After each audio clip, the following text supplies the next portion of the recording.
Thanks, everybody. Thanks for that introduction, Andrew. So, yes, we have a panel session here, and we're going to be talking about scaling your ambition without scaling your budget.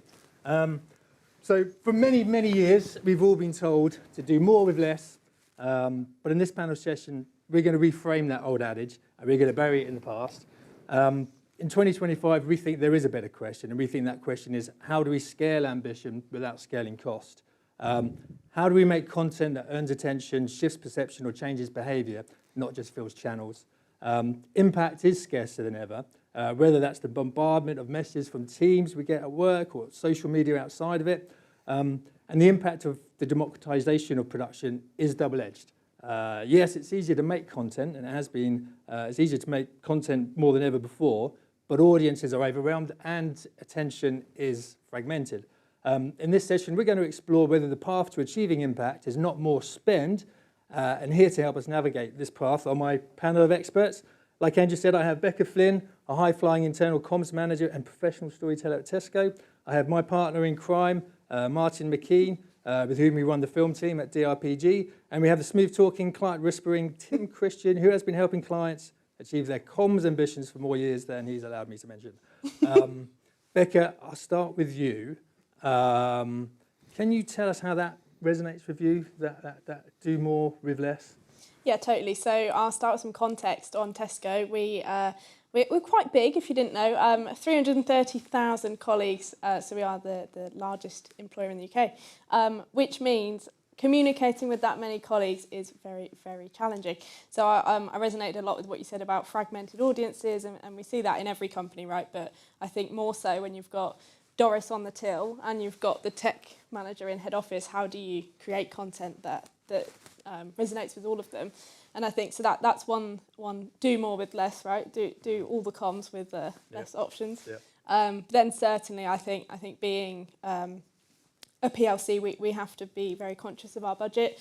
So we don't want to just go splashing on videos for the sake of it, right? So we're very mindful of our impact and what's the actual point of the stuff that we're creating. And there's a piece of work that evidences that really well. It's a piece of work we actually did with you last year that did really well at Lens Awards, which, you know, as a business we're both really proud of. But could you talk us a little bit about that project, the original project we did with you, the film, the mental health film? Yeah, totally. So, I mean, mental health is something that resonates with everyone, right? And I think particularly since COVID, it's really talked about a lot more. And I think we have a responsibility as an employer to have a stance on that, and you can't just stay silent on things that span, you know, so many people across the country. And I think one of the objectives that we tried to do with this campaign was, how do we get people to take ownership of their own mental health? Because that's a really tricky message to land, right? We have all these great resources. We've got virtual GP, we've got an employer assistance programme.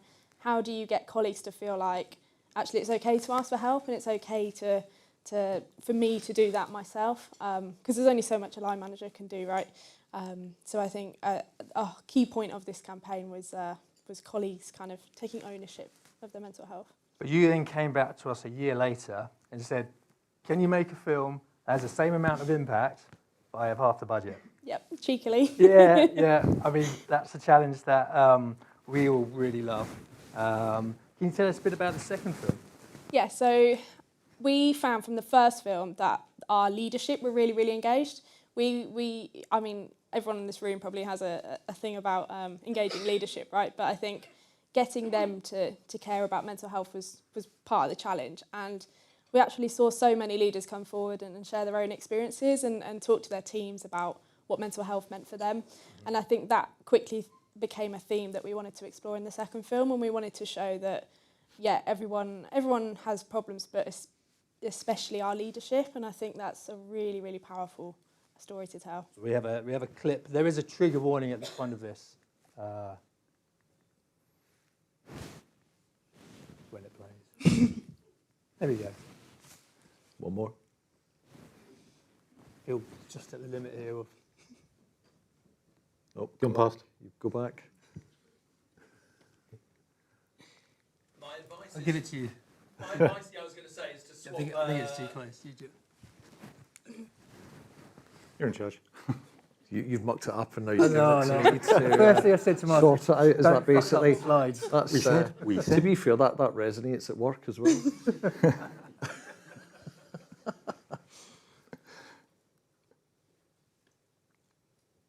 That doesn't seem to be working very well, does it?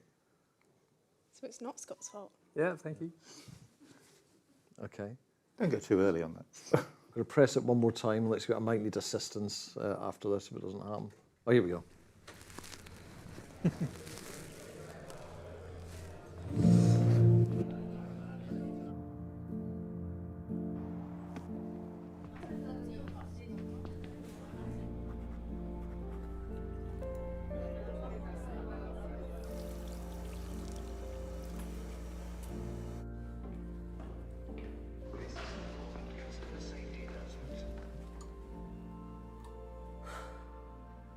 Morning, everyone. We're all right? Hello. Hiya. So, just thank you, all of you, for coming and attending this. It is very much appreciated.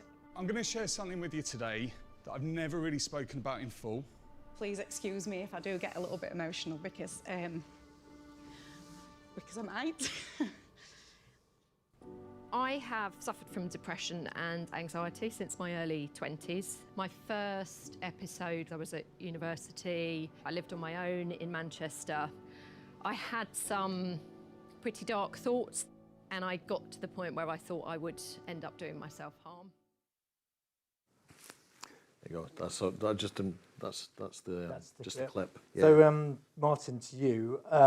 So, same impact, half the budget.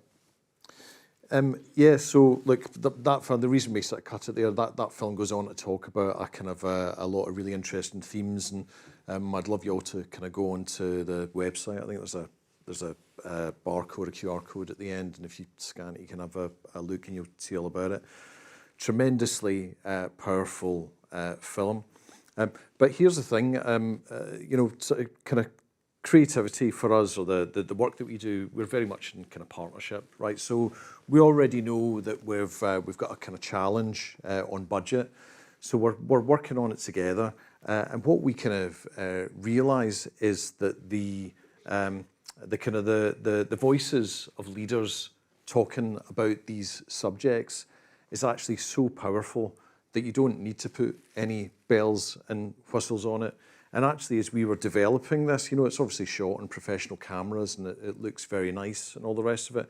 But when you boil it down, we could have shot this film using iPhones, couldn't we? It's some people in a room talking, and the skill of the filmmakers isn't the craft of the cinematography and all the other wonderful things that we love to do as filmmakers. The craft of the filmmakers was the sensitivity with which they dealt with the leaders that were telling their stories. It was the craft that they brought to help those leaders tell their stories in a way that was going to really resonate with those audiences. So it actually didn't take a huge amount of budget to tell that story. We talk a lot about impact. Impact is the kind of conduit through which we approach every project.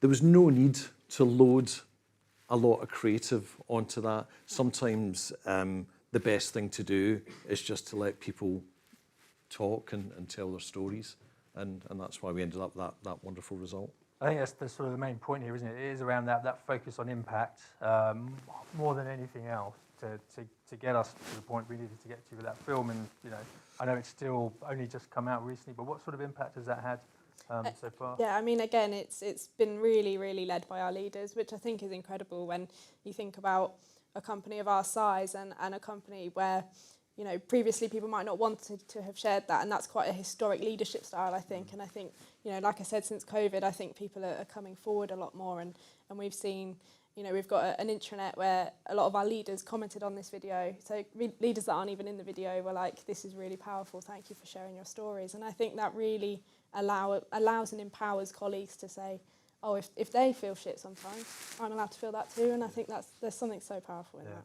No, brilliant. Martin, there's another good example. Do you want to just... Yeah, so again, this is I haven't put the whole kind of video sort of in here. I've just put a kind of section of it. But, you know, so we made a film for quite recently for BT. And again, not a huge amount of budget to spend on it. They've got a new family and kind of carers leave. So if you're a new parent or you need to sort of look after someone, they'll pay for some of your time off work. And they used to be pretty terrible at it, frankly, and now they're kind of industry leading. And they wanted to kind of make a film to get everybody sort of excited about this. And what we did when we were thinking about it, I said we always come at things through the lens of impact, kind of first impact and kind of objectives. But when we were kind of thinking through the creative on it, it was the idea that, you know, it's not really time that BT are giving you when they give you sort of time off. Well, it is obviously, but it's not just time, it's the opportunity to live moments with people that you would never have had that opportunity to have without them. So we came up with the idea of a creative moments that matter. Right, fantastic, and everybody kind of loved that idea. Of course, we're on a tiny budget, so we decided to execute it. There could have been a whole bunch of ways that we brought that to life, but we decided to execute it by asking colleagues across BT to send in home videos of those moments that matter. So we did a little campaign, just went out on emails and on their internal socials, asking people to send in their videos. We got a really, really great response. We were able to kind of edit together a really lovely film, which not only won a Lens Award, a Gold Lens Award this year, but it's going on to win a whole shed load of golds across this year and maybe a few more still to follow. Shall I go ahead and play it? Again, it sort of cuts off.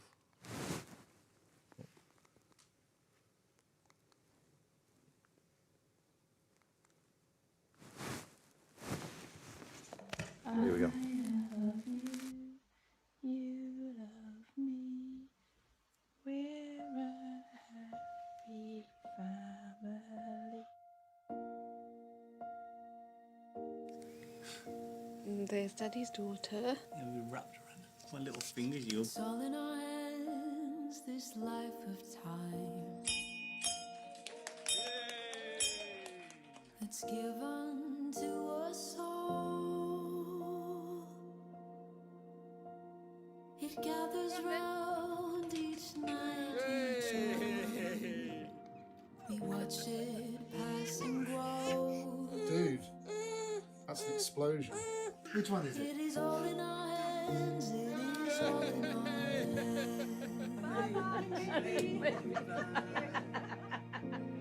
Come on then, I've got you. And with every change we'll always be Very clever, baby. where hope's not lost but found. Oh no.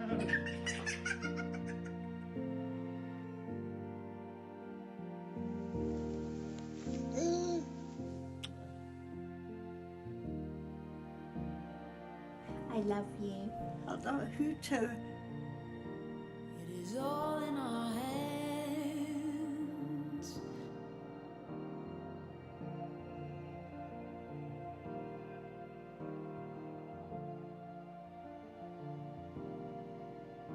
And with every change we'll always be where hope's not lost but found.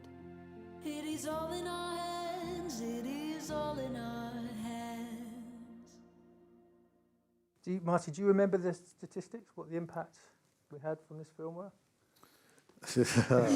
Probably should have looked at that before coming on this panel, shouldn't I?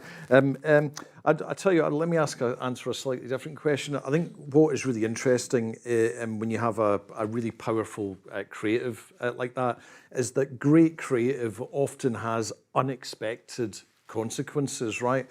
So we made that as an internal film. The CEO, Alison of BT, kind of loved that film so much that she quite unexpectedly posted it on her LinkedIn. Now, that went on to have hundreds and hundreds of likes and shares and reposts and all the rest of it. Off the back of that, they then said, oh, gosh, well, this is getting such amazing traction.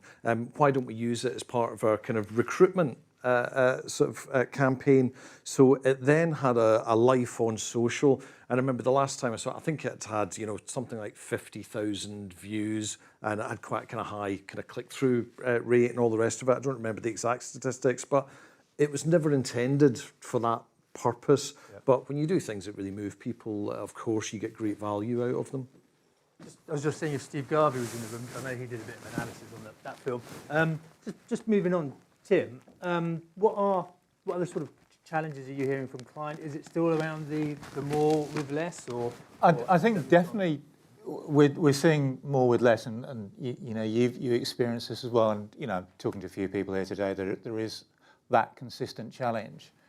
I think alongside that, there's a lot of uncertainty of should we be telling this story? I mean, who'd have thought just 12, 18 months ago, DE and I would be, something that we talk about cautiously, and do you want to make films about that? But the political landscape has changed for some people, so there's now almost a reticence to commit to doing these things, and I think that's a real shame. Yeah. And I think there's it's that instability, but you're also seeing I'm also seeing some people are really leaning into it and going, no, this is a story that we should be telling. And we should be behind as a business. So I can't give you a straight answer because there's lots of different micro answers. But in terms of navigating this sort of landscape, what sort of trends are you seeing? How are you finding clients are reacting to that? It is. I think you opened it really well. It is. Can we do more with less? And I think it comes back to not being entirely certain or not really committing to a message, but we want to do something. So can I give you a token, and can you make me a thing with a token? As opposed to, look, I really want to get behind this. This is a really important message we need to land, and I will commit appropriately to it. Yeah. So I think there is that hesitancy that's driving not fully leaning in. Yeah. Or the flip of it, of people really going, I can now make ground where my competitors aren't because I'm leaning in more. And I guess sort of how does that shape the way that clients are working with agencies? I think the most important thing, and hopefully you'll support me on this one, is an agency-client relationship. I think works really well, and everyone will say, oh, it needs to be a partnership, but it needs to be that really symbiotic partnership where you're not having this kind of endless round of ideas and then iterations of an idea. It's working together. It's working together as a single team, and just a blended team, with that outcome in mind, but making sure that everyone's brought into the outcome at the outset. And we've spoken at length about if objectives aren't all aligned, the outcome is going to be kind of compromised. But if everyone's on board with the outcome at the outset, getting to that point is so much better, and that's where being that collaborative partner is really, really important. Yeah. Does that resonate, Becca? Yeah, 100%. And I think it's such a Tesco thing to be partnerships, no matter if that's a creative agency or a farmer or something like that. We're always very key on those partnerships, and it's something I really value about working with you guys is I've learned to trust you and your processes. And I remember when you guys said that video was going to be 9 minutes long, I was like, are you sure? But I think somebody mentioned it earlier that if it's engaging enough, if it's got enough of a hook, people will watch it. And we found that with that video that the drop-off rate was almost non-existent, right? And I think that's because we've built that relationship that I learned that I can trust you on that and that it will do well. And I shouldn't just listen to 90 seconds only. Can I jump in as well, make a little point of it, that when you do work in sort of partnership that way, and there is a lot of kind of transparency and trust, like we would never just try and make the best video for the money, right? So we would always say, oh, you've got these are the objectives that you're trying to solve with this particular project. You're saying that you've got this amount of creatively, we've got this brilliant solution that works, happy days, but we'll also go and say, do you know what, the ambition that you have for for your objectives is too high for us to really fix with kind of what you're saying. If you actually want to achieve this, these are the steps that you need to take. And then you might reasonably come back and say, well, actually, we've only got that. What can you do? And then we'll make something, do the best thing that we can. But we would always have that conversation. What we're trying to do is be, as well as being in partnership, is to be able to offer just really, really good advice based on all our sort of great experience. I think it would be remiss not to talk about AI when we were talking about budget and impact. And I know there was a good talk earlier about that. Martin, what's your view on sort of AI in relation to ambition? Well, yeah, so I didn't actually see the session earlier. I'm really sorry. I missed that. I had to jump out for a call, so I don't know if maybe I can get a look at the deck later. Obviously, everywhere you go just now, it's all AI that people are talking about. But I'll go back to what I said earlier. We're always thinking about impact. And the question I would ask you is that AI film having an impact on your audiences? So from our point of view, I mean, all our team, they're all over it. They kind of know as much about it as anybody else does. It's another fantastic tool to have in our toolkit. So, in the same way, I guess, I think about when digital cameras came out, and that was transformative, or when, I'm old enough to remember when non-linear editing was a thing, and that was transformative. Now clearly AI can do incredible things. So our guys, will use it when it makes sense. But if your focus is impact, you almost don't have to answer the question about making. If making an AI film would have the best impact for that particular problem that needed solving, we'd be all over it releasing an AI film. That hasn't happened so far, although we're using it extensively in our workflow. And we've got an example of a film where we used Gen AI that had a really great impact on that project, but it's still amazing human storytellers with incredible experience at the heart of the work that we're doing. Should we have a quick look? Yeah, shall I quickly set it up? So this is an ad for Chiltern Rail. And it's got a kind of tiger walking down the kind of aisle of a train. So we've shot in a train for a day. Everybody you see is an actor, so it wasn't an inexpensive project to do. But the tiger that you see is an AI tiger. Now, if that client had come to us 12 months ago, we couldn't have offered this. It would have been so far beyond their budget that our creative team wouldn't even have been able to recommend it as a possible film. But we made it. It's on telly. Just if you live on the Chiltern line, you might have seen it on telly just now, and it's kind of doing great business for them. They're getting really great impact stats off the back of it. It obviously won't play the first time. We'll see how we go. Begin an adventure of endless possibilities, of traffic-free good times, of wildlife wonders. Sorry, Mr. Tiger. Explore your favourite attractions. Checkmate. And discover amazing experiences just a short train ride away. Every day can be an adventure. Explore more with Chiltern Railways. Ta-da!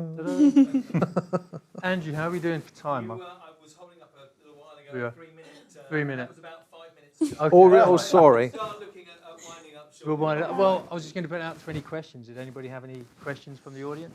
Wonderful. Here we go. Any questions? Yeah, there's one question there.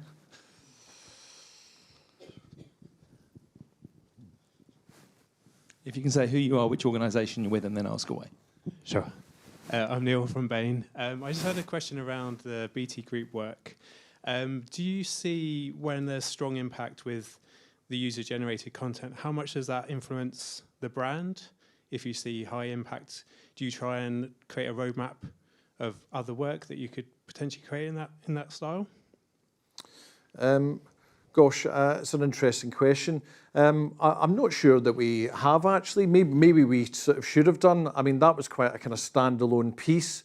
And whilst we do other user-generated content for that particular client, in fact, we do it for a lot of our clients. We do tons of it for Tesco, actually, don't we? We do loads of kind of day-in-the-life films where people are out filming themselves all over the kind of Tesco kind of empire.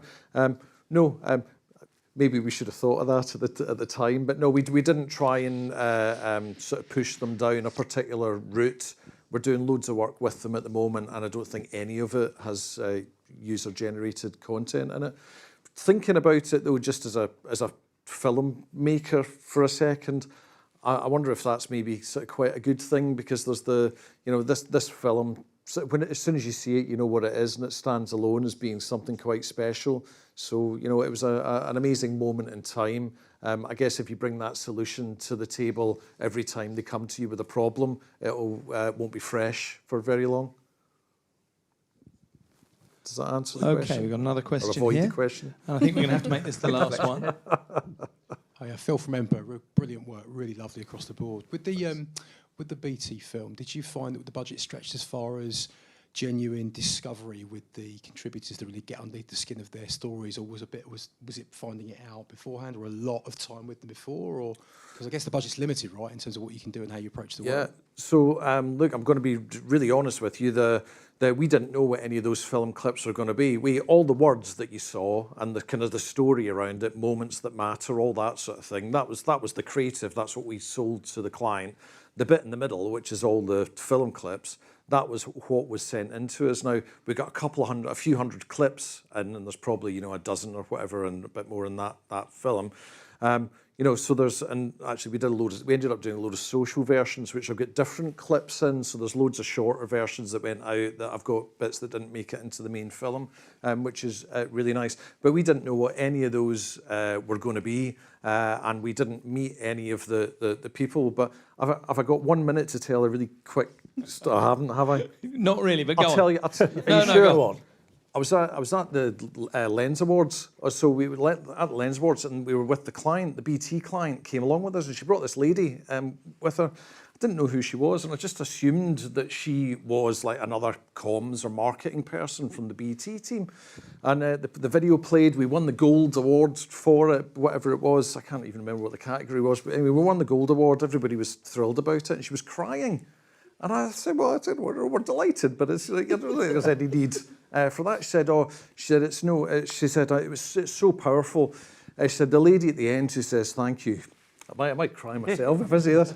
She said, that was my mum, and she just passed away, and that's why they asked me to come along to this award. So this film means so much to us and our family. And it was wonderful. Good. I'm so pleased I gave you that extra minute. So thank you very much, Martin, Scott, Becca, Tim, DRPG and Tesco.